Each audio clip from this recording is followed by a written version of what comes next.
Bonjour, j'espère que tout le monde va bien. Pour qui ne me connaît pas encore, je suis thérapeute et spécialiste en relationnement. Et si vous êtes nouveau ici, je vous invite à vous abonner à ma chaîne. Les thèmes d'aujourd'hui. Pourquoi vouloir insister en qui ne vaut pas de nous? Ça, c'est un sujet assez délicat. Hein? On voit beaucoup de personnes en train de vivre dans des relations abusives ou même des relations indignes, où des personnes donnent beaucoup de son temps, de son énergie, de sa disponibilité, des cadeaux, etc. Il y a un échange. Qu'est-ce qu'elle reçoit? Des miettes.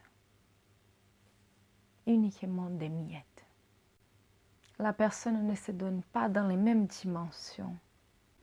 Mais cependant, la personne reste dans cette relation parce qu'elle a peur de rester seule, pour manque d'amour pour elle-même, pour manque de confiance.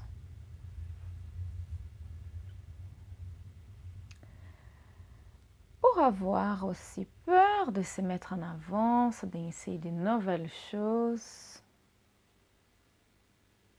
Et elle reste dans cette relation abusive. Même si ce n'est pas les rêves, elle préfère encore rester dans des relations où elle sait très bien qui n'est pas convenable. La question est, pendant que vous ne travaillez pas ces questions intérieures en vous-même, vous resterez toujours en train d'attirer ces types de relations. Arrêtez d'insister en quelqu'un qui ne répond pas aux SMS. Arrêtez d'insister dans des relations où la personne, vous voyez bien qu'elle a rien. Arrêtez d'insister dans des relations où vous voyez bien que la personne ne la donne pas aussi autant comme vous le souhaitez ou comme vous le faites vous-même. Elle ne répond pas les SMS. Elle vous appelle à 2 heures du matin pour aller voir si vous êtes disponible en dernière minute pour boire un verre. Ou qu'on a besoin de quelque chose de plus sexy. On doit aimer d'abord nous-mêmes et aussi aimer qui nous aime, qui fait des efforts pour être avec nous. Tous les changements commencent avec nous-mêmes.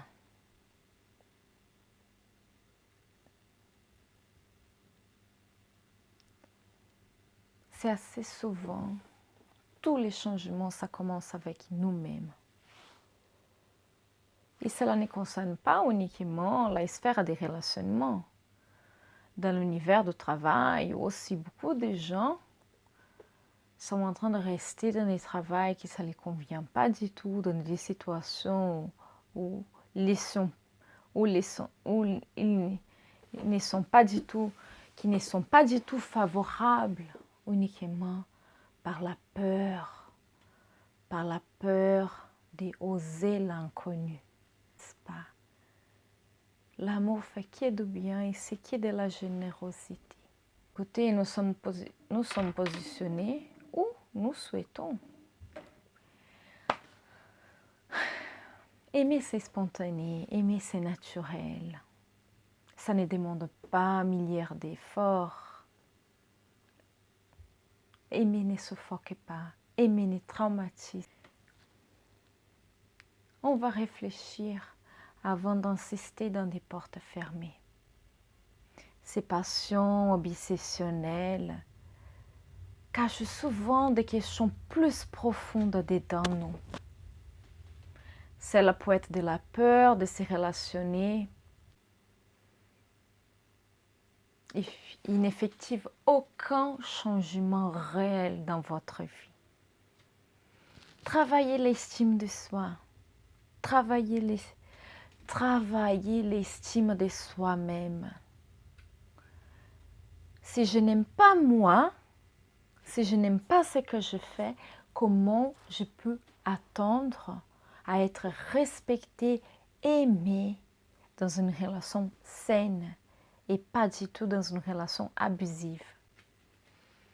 Si vous avez des difficultés à s'en sortir d'une relation où vous estimez que c'est une relation abusive, une relation que ça vous cause beaucoup de souffrance, mais vous restez parce que vous êtes complètement coincé là-dedans, vous pouvez donner vos commentaires, partager avec nous, non, toutes ces expériences.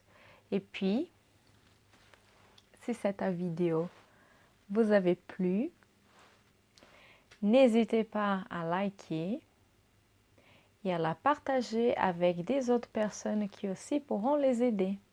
Et si vous avez envie que dans mes prochaines vidéos, je traite des sujets, des thèmes où vous en avez envie. Si cette vidéo vous avait plu, n'hésitez pas à me liker et aussi à laisser vos commentaires. Si vous avez aussi envie de partager votre histoire, si vous vivez dans une relation où vous sentez que c'est une relation abusive, une relation où vous n'arrivez pas à vous en sortir, vous pouvez toujours partager avec nous. Et également, vous pouvez faire faites vos commentaires. Et vous pouvez également, si vous en avez envie, dans mes prochaines vidéos, de me suggérer des thèmes où vous aimerez, où vous dites à très bientôt.